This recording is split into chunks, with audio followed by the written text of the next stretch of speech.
Hello guys, Dan here from Dan's Tech. In today's video, we're going to be having a look at the GTX 950 from MSI. Now, even though the 10 series from Nvidia has just been released, quite frankly, they don't have the kind of mid-range and low-end cards in that series yet, and I think it's going to be quite a long time until they do. So naturally, the 950 is going to stay relevant for a very long time, while say the 970, 980, yeah, they're kind of dead, and I think Nvidia have kind of stopped manufacturing them, or shall I say they have. I kind of know they've stopped manufacturing the 980 for sure. So yeah, we're going to be having a look at the 950. This actual variant from MSI is pretty damn small. The PCB is not very long, but yet again, the reference PCB from Nvidia isn't very big anyway, since the chip doesn't require a lot of components, as it's not very, shall I say, not very fast, even though it should deliver, looking at the specs, some very, very good performance at 1080p. And in general, some good settings. I'm kind of thinking this can play Battlefield at around medium, at about, I don't know, 50-60 FPS. So overall, still a very good card. And if anything, the £120 price tag is very, very appealing for people that say getting into gaming on PC. So yeah, without further ado, let's kind of check out this card and see what it offers. So yeah, that's a very quick overview of what you get in the box. On top you find the graphics card in an anti-static bag, followed by an installation CD and a manual under the soft foam. No video or power conversion cables are present, however this card does only feature a single 6-pin connector, so I can understand why. Onto the card's dimensions are 17 by 11.1 by 3.7 centimeters thick. As for the cooler strapped onto the card, it features a single 90mm fan on top of a aluminium heatsink. No heat pipes are present, however I'm expecting this card to output a low amount of heat, so I can see why MSI went with this cooler design. The shroud overall is plastic, however done well and doesn't look outrageously cheap. MSI have printed their logo at the bottom and also on the top side of the card.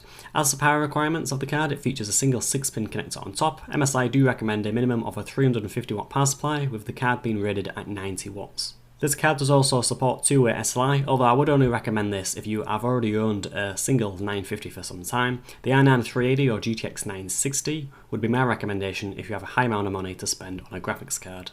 As for some further specs, the card features 1792 cores, clocked at 1076 MHz with a boost of 1253 MHz. The card also features 2GB of GDDR5 memory, clocked at 1.65 GHz or 6.61 GHz effective, sat on a good old 128-bit memory bus. As for the outputs of the card, this card features a single HDMI and DisplayPort connector, in addition to 2 DVI outputs.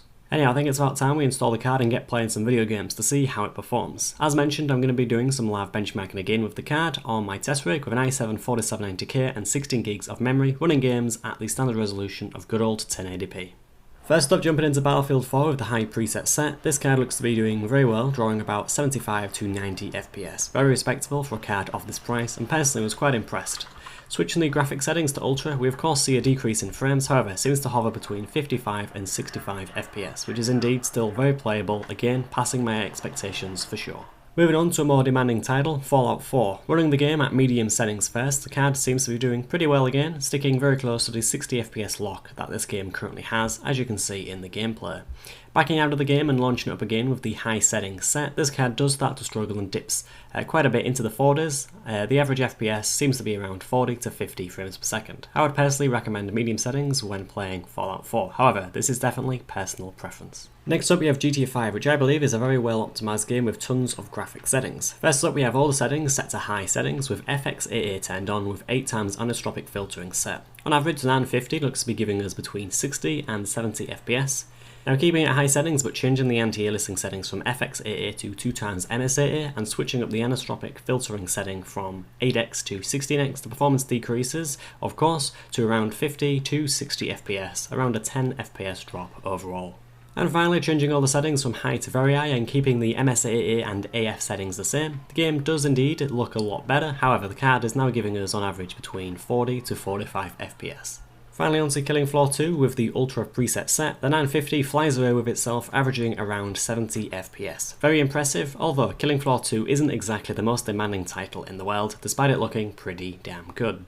Lastly, after playing Battlefield 4 for a full hour, the card looks to have been keeping itself at a cool 58 degrees, while running very quiet. As for the core clock, this looks to have been running faster than advertised at 1342 MHz, 89 MHz above its advertised boost clock, which is pretty nice. Anyhow, let's conclude.